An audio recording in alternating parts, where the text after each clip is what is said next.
Simon, remiss of us not to mention Tottenham at this stage. A lot of Tottenham fans coming on to me saying, in what direction does Simon think we are now going? Let me put some meat in the bones to this. A record-equalling strike for Harry Kane gave Spurs 3 points last night. They were at Fulham. Yeah, just a single goal result, in it, by the way. And it was a great result, wasn't it? Because Fulham going very well under Marco Silva. And yet, Simon, Tottenham now just 3 points off fourth placed Manchester United, still in the Champions League, still in the FA Cup.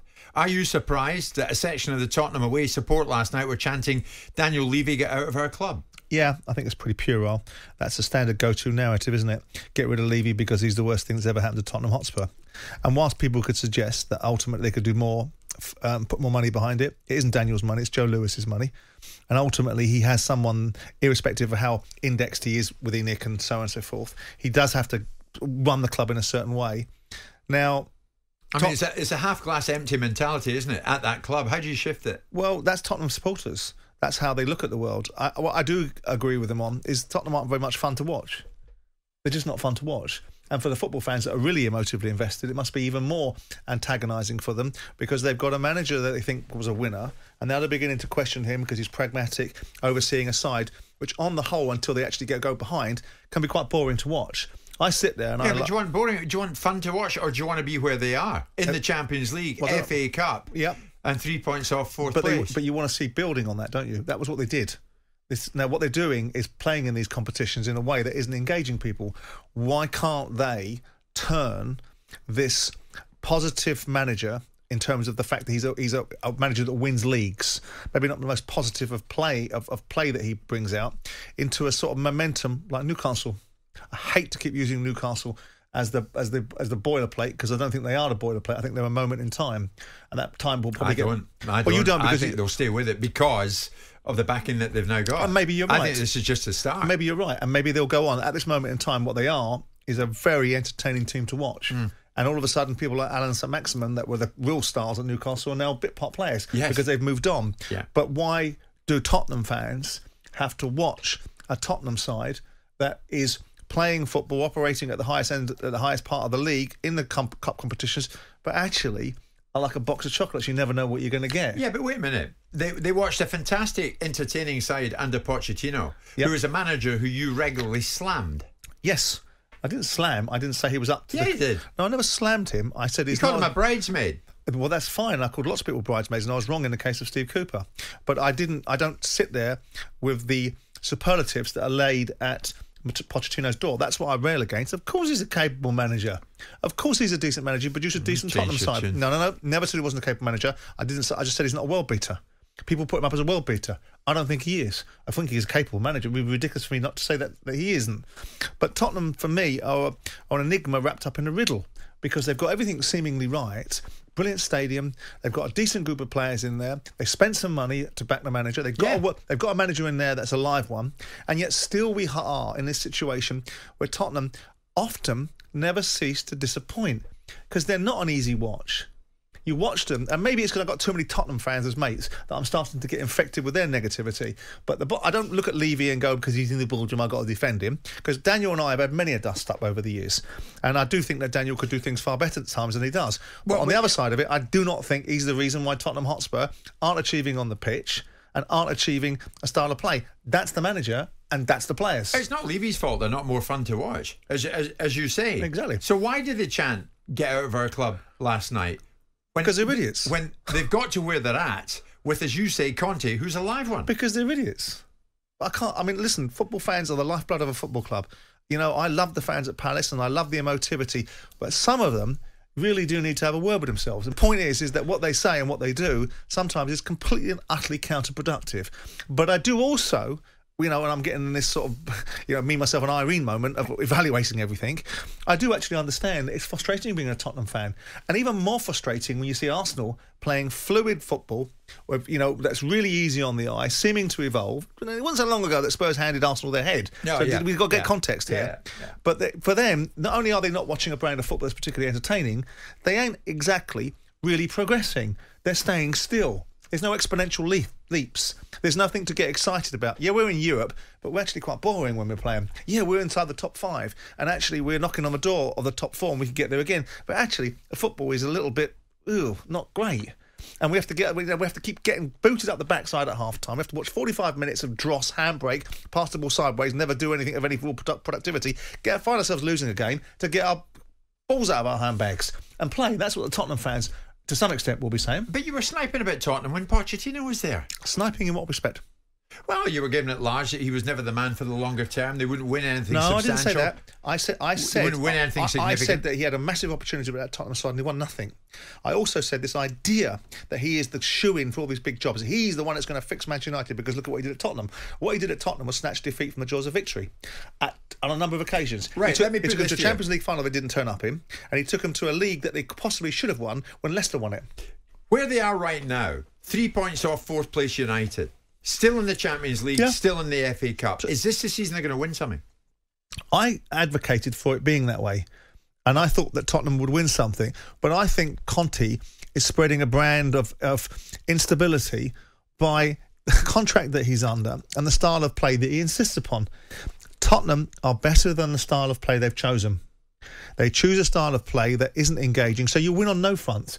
I don't think Tottenham are going to win anything this year. And I was at the beginning of the season thinking they will. I think Conte will win something this year. I thought it might be a League Cup. Yes, they're still in the FA Cup, and I might be wrong in that respect. Don't see them win the Champions League, do you? They ain't going to win the Premier League anytime soon. So that leaves them with the FA Cup. And that might be the output. That might be the output deal that gets him past the line. But at this moment in time, I don't look at Tottenham. For 15 minutes, and I know Martin Keown looked like I had two heads the other day when I talked about Tottenham taking it to Arsenal for 15 minutes and looking like a good side. And they are a good side. You can see it when they play, when they get themselves into a head of steam, when they actually get on the front foot, you think to yourself, this is a good side to watch. There's good players in there. There's energy in that side. And then you watch the first half of most games and you go, well, what is all that about? Conte's contract runs out in the summer. And I think it's an option of another year, right? For who? On whose side? On Tottenham's. Tottenham can just trigger it. If you were Levy now, would you have everything crossed that he stays? No. I wouldn't be in a position where I'm sat there with everything crossed because a bleeding football manager is going to stay. Well, you tell us he's a live one. He's a winner. Well, I'd like to think that the football club was bigger. He's a winner. Pochettino wasn't a winner. He's a winner. I would like to think that the football club was bigger than an individual. And I would like to think that I wouldn't have to sit down with somebody and reason with them and plead with them to stay. I'd like to think that they saw the opportunity was with us. Now, that comes at a cost because people will perceive that Antonio Conte cannot get what he wants from Daniel Levy. That's the narrative. That's the underlying accusation that with Tottenham Hotspur, you're in a difficult situation because you're going to have Levy over here with his spreadsheet and he's going to tell you no. You know, computer says no, right? And that's not true. That's not necessarily how it is.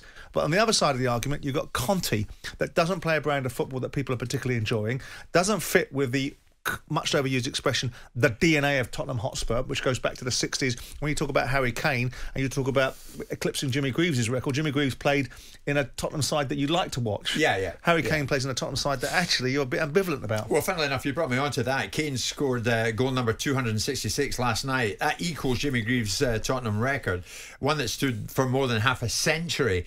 The same Antonio Conte, post-match, spoke about Kane's love of the club.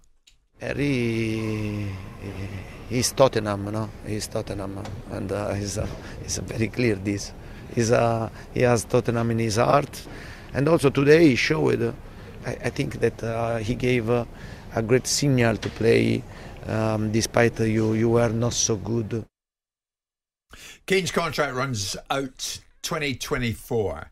And of course, he hasn't gone anywhere. So I would have thought the sensible thinking is he'll probably crack on at Tottenham because there's nothing to persuade us that he's got a sense of urgency to go elsewhere. Maybe not at this time.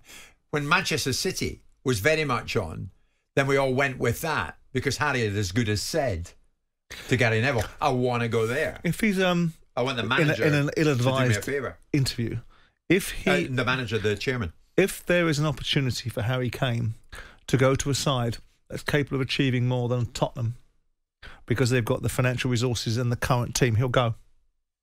I don't see who that side is right now. Maybe it's Manchester United. Maybe Manchester United under Ten Hag are building a stronger platform, and they'll feel it's come and gone. Well, I think it's come and gone from a £150 million transfer point of view. Yeah. or anything vaguely resembling that. Right, But I don't think it's come and gone from Harry Kane suggesting that I am forever Tottenham, cut me and I bleed Tottenham. Rubbish. He wanted to go to Manchester City, and if an opportunity comes up that suits Harry Kane, he will probably go. That means nothing really, because you can't argue that Harry Kane has given his very best for Tottenham on the whole and produced a remarkable outcome for Tottenham Hotspur. So he's fully entitled to go and leave Tottenham Hotspur if he chooses to. Do you think it'll be a late decision for Conte as to what happens next? If they finish trophyless, do you think it's adios? Or do you think if they win a trophy, he kicks off again next season at Tottenham? I don't know, really. I mean, I can't work out Antonio Conte in terms of we've got one set of arguments that suggest that he's a temperamental Italian and is difficult to manage. Another set of statistics that tell you that actually he isn't this spendthrift, because if you look at the money that was spent at Inter Milan and Chelsea, it was actually quite economic what he bought and what he achieved with what he bought. He changed his mind at Chelsea when he alighted upon a set of players that couldn't play a certain way. They got beaten up by Arsenal and changed to a 5, and Victor Moses got put into that, and he built a team around that. And if you talk to people that have played for him like Victor, they do nothing but rave about him. So he's capable of change. But I do find it a slightly wearing situation where your manager's future is more compelling than the outcome of the games that he's managing. Yeah. Oh, I know what you would do. I just wouldn't tolerate it. I wouldn't want it. I wouldn't want the dynamic of the relationship. But then again, when you're at the top of the tree and you've got top of the tree managers and you pay them F off money and they tell you to F off, you're in that sort of situation. If he didn't commit in the way you'd want him to, would you show him the door?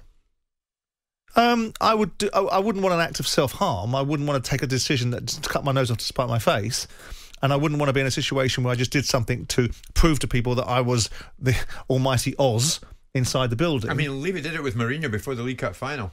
Oh, I think days before it. I think there's probably a lot more to that. So I thought it was about bonuses and triggering of options on the basis of winning something with Tottenham Hotspur and a variety of things, because that made no sense, did it? Why would you put the young kid in charge, Ryan Mason in charge for a League Cup final when you got Jose Mourinho and you can win something? So there's a lot more to that than meets the eye. But I would want to see a manager that really wants to be there. Yeah. And Conte just seems, as much as I like Conte and I think he's the right person to win you things, he does come with this travelling bag of nonsense that you have to deal with sometimes. Are you chewing gum? I am. You think that makes you look hard? Do I look hard? I found myself chewing gum on Saturday at the boxing, so I think I've got into a bad habit. I think I'm part of the boxing fraternity now, don't I? I love it. What's next? Jim White and Simon Jordan. Monday to Friday mornings from 10 on AM, on DAB, via the talkSPORT app and on your smart speaker. talkSPORT.